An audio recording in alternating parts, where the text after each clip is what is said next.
Donc bonjour à tous, Jérémy Noff, je suis conseiller machinisme à la Chambre de Côte-d'Or et donc je vais vous présenter une étude qui a été réalisée au sein du réseau CUMA Bourgogne des chambres d'agriculture de Côte-d'Or, de Saône-et-Loire et de Lyon et des conseillers du Vinipôle sur une étude en fait sur les consommations de carburant qu'on peut avoir donc en viticulture lors de chantiers avec des enjambeurs à la vigne.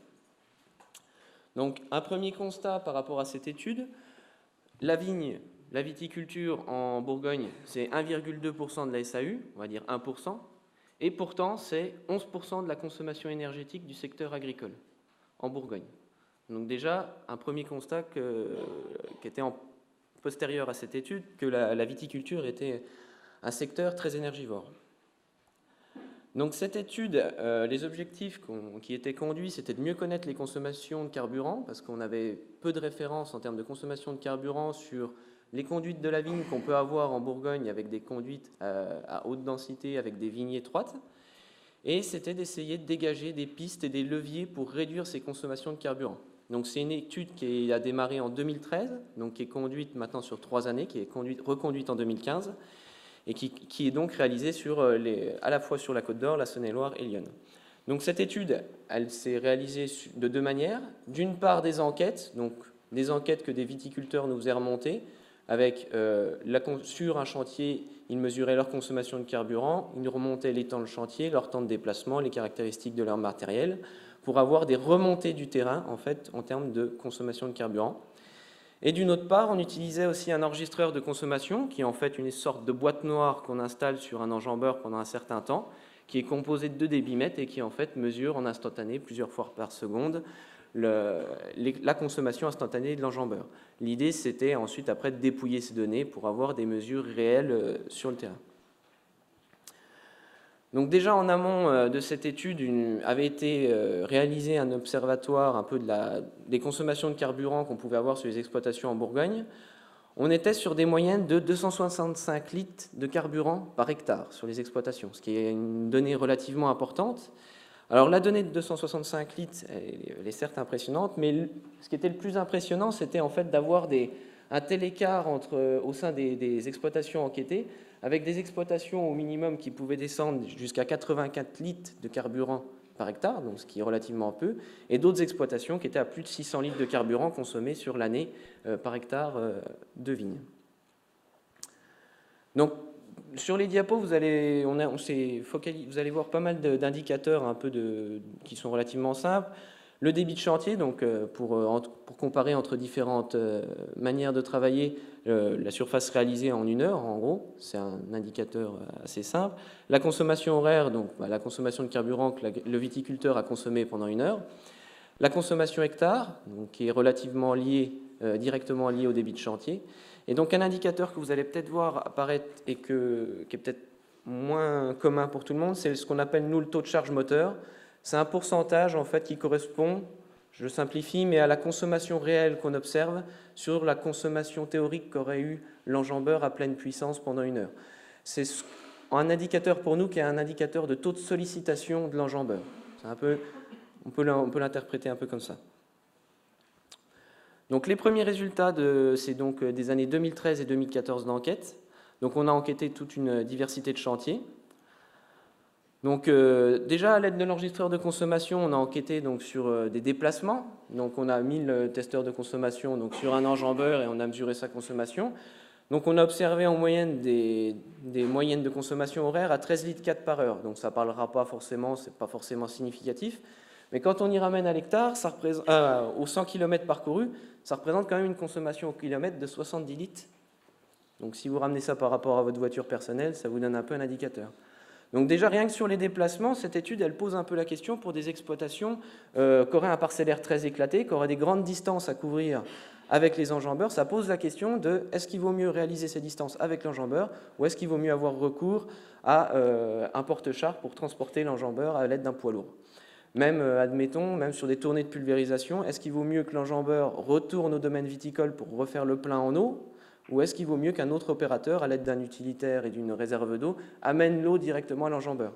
Quand on voit des consommations de 70 litres au 100 km, pour les exploitations qui ont un parcellaire éclaté, ça peut être une piste pour réduire les consommations.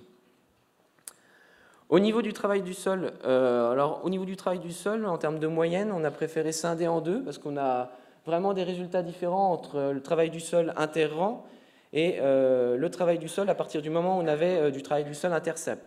Donc des débits de chantier beaucoup plus faibles pour le travail intercept. On est avec des lames, avec des systèmes d'effacement hydraulique qui nous permettent de pas travailler, qui limitent la vitesse d'avancement. Ça s'en ressent directement au niveau des consommations, avec des consommations moyennes en travail du sol interrang à presque 7 litres, pour des consommations intercept à 33 litres et demi. Donc déjà là, une différence sur ces deux types de chantiers.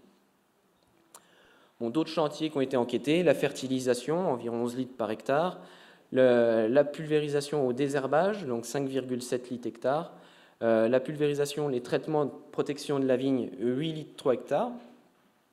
Et donc déjà rien que sur les chantiers de pulvérisation, entre différentes tournées de pulvérisation, entre une tournée qui présentait donc sur l'histogramme de gauche avec 100% des parcelles à plat, c'est-à-dire un parcellaire relativement plat, on était donc sur l'histogramme rouge à 14 litres en moyenne par hectare.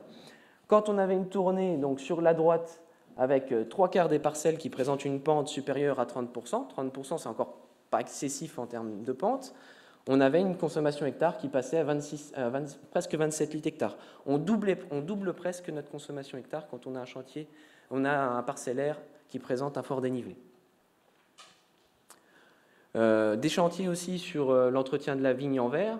Donc les feuillages, 28 litres par hectare, un chantier qui est très énergivore du fait d'un débit de chantier très faible. On a des vitesses d'avancement qui sont vraiment réduites et on ne travaille généralement qu'une demi-face en effeuillage mécanique. Le rognage en moyenne à 11 litres par hectare. Et donc, du coup, si on regarde un peu sur l'ensemble de ces chantiers, un peu lesquels sont les plus énergivores, il ressort que le travail du sol et les feuillages sont les chantiers qui consomment le plus ramenés à l'hectare. Le plus intéressant, c'est de mettre ça en parallèle avec le nombre de passages. Le nombre de passages qu'on avait en moyenne, donc en Bourgogne, sur notre conduite de la vigne.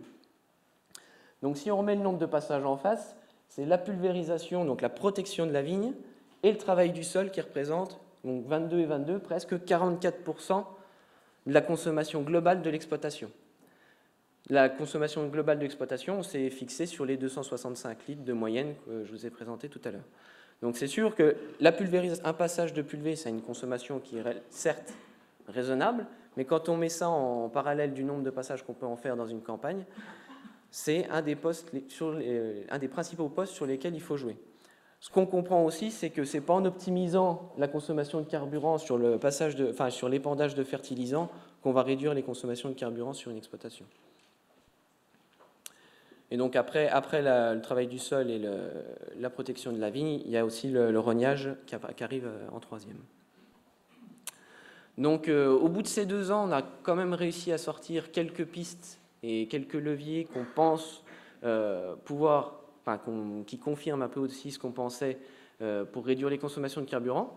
Mais on a eu aussi des observations sur le terrain, des a priori que nous, on pouvait avoir en tant que conseillers, des idées qu'on avait pour réduire les consommations de carburant, qui ne se sont pas forcément confirmées, qui, une fois sur le terrain, ne sont pas vraies, du fait qu'on est sur une conduite de la vigne, en Bourgogne qui est en vigne étroite, avec des parcellaires qui sont par endroits très morcelés, et du coup, des a priori qu'on avait qui ne sont pas forcément vérifiés sur le terrain.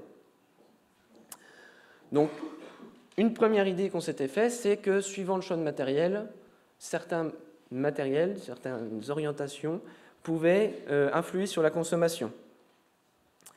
Donc si on reprend un peu sur les outils de travail du sol, donc vous avez à gauche les outils de travail du sol interrang et à droite les outils de travail du sol intercept sur lesquels on a eu des mesures de consommation de carburant.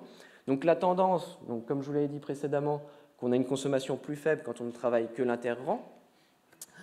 Et donc sur les outils de travail du sol intercept, du fait des débits de chantier réduits, des consommations de carburant importantes, même sur des outils comme des intercepts tout à droite avec des outils à brosse, qui sont des outils qui remuent très peu de terre, qui sont théoriquement peu tirants, mais qui nécessitent des débits de chantier, des vitesses d'avancement très faibles.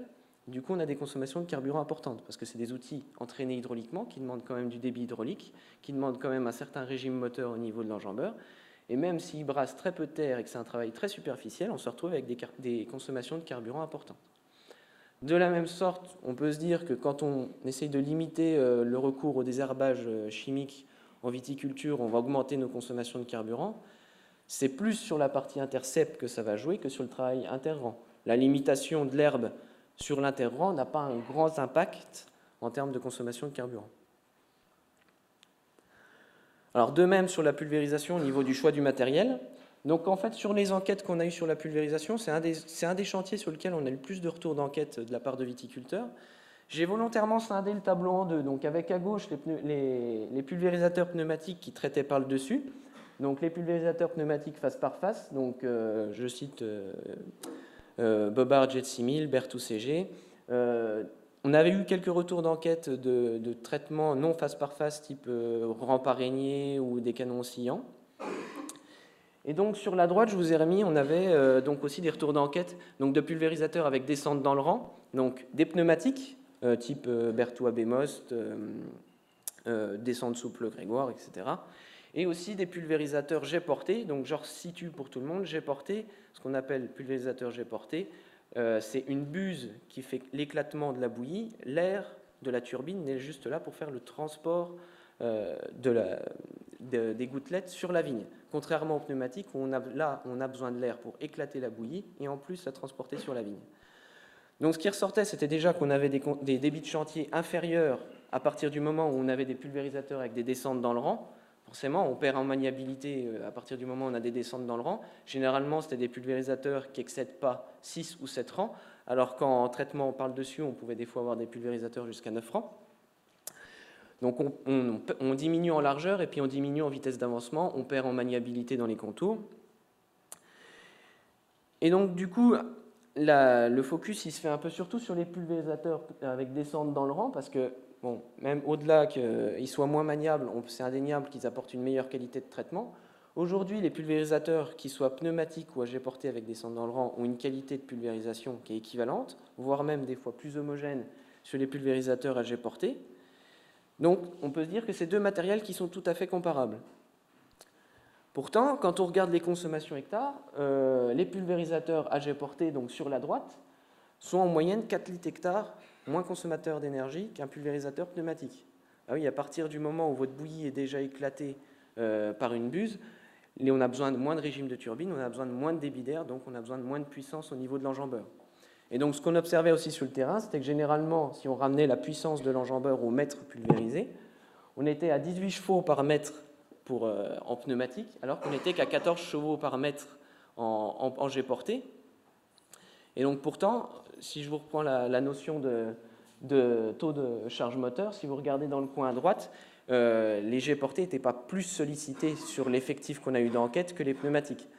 Preuve qu'en fait, c'était vraiment un matériel qui, à qualité de pulvérisation équivalente, a une consommation inférieure parce qu'il demande moins de puissance. Un autre a priori qu'on avait par rapport à cette étude, c'était de se dire, si on veut diminuer notre consommation de carburant, on augmente nos largeurs. Si on augmente nos largeurs de travail, on va augmenter notre débit de chantier, on va faire moins de manœuvres en fourrière, et du coup, on va diminuer notre consommation. Là-dessus, ça ne s'est pas confirmé sur le terrain. Je reprends le cas de mes pulvérisateurs pneumatiques à traitement par le dessus, face par face, c'était un des effectifs qu'on a eu le plus nombreux. Entre les pulvérisateurs 7 rangs et ceux qui pulvérisaient 9 rangs, en moyenne, les pulvérisateurs 9 rangs étaient à 14 litres hectare, alors que ceux qui étaient en 7 rangs étaient à 12 litres hectare. À partir du moment où vous pulvérisez 2 rangs supplémentaires, ça vous fait 4 sorties supplémentaires sur le pulvérisateur.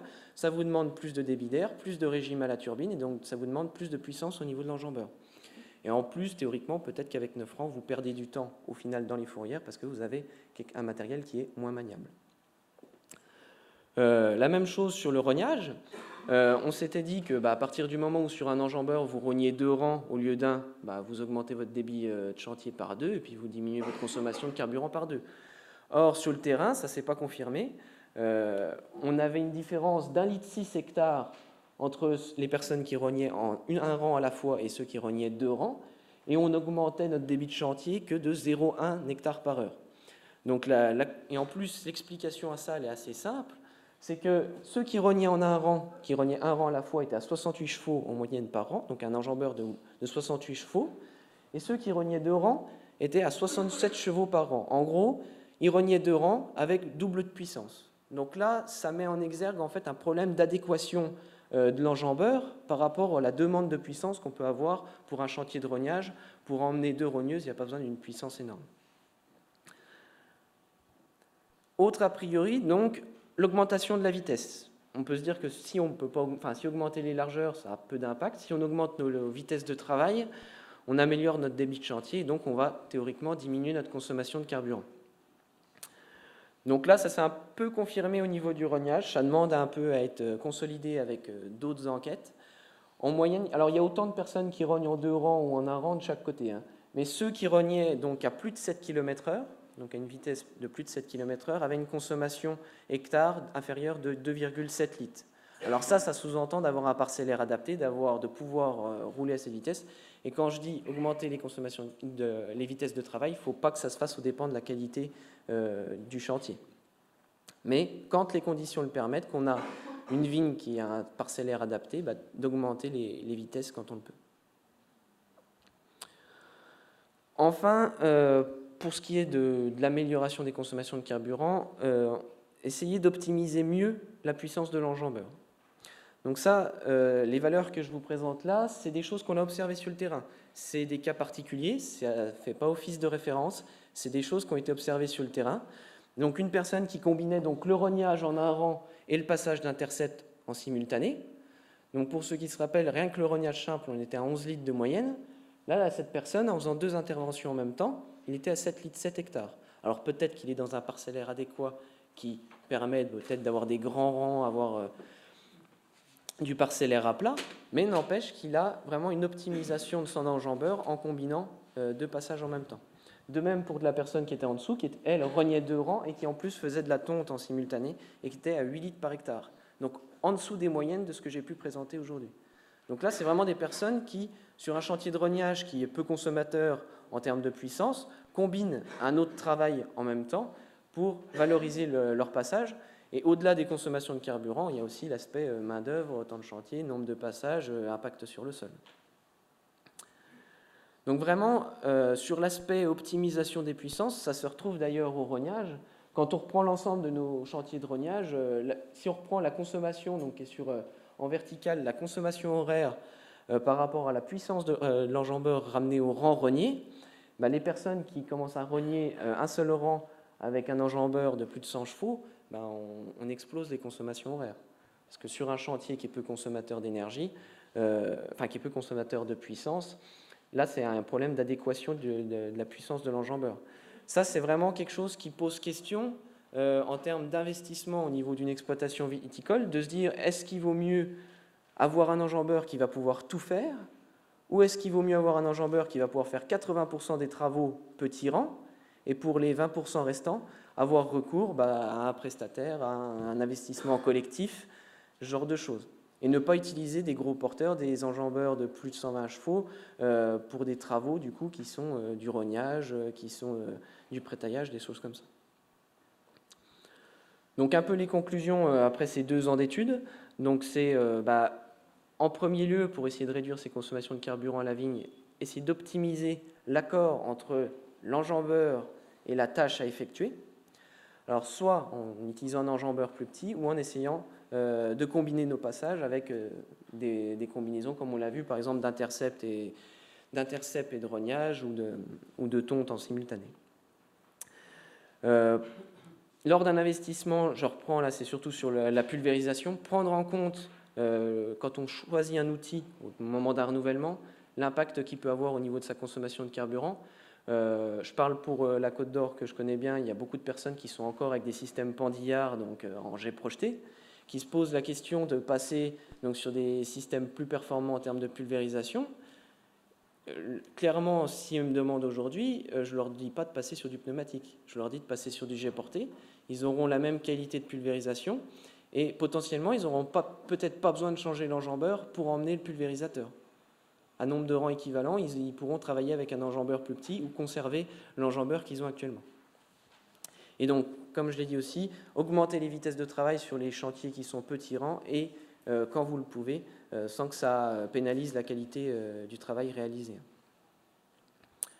Donc cette étude, elle est reconduite donc en 2015. Donc cette année, normalement, il y aura de nouveaux chantiers enquêtés et on va continuer en fait d'enquêter aussi auprès des viticulteurs les chantiers qu'on vous a présentés là pour essayer de consolider les données et puis d'avoir plus de force dans le conseil qu'on peut apporter en termes de levier et puis essayer de dégager de nouveaux leviers aussi.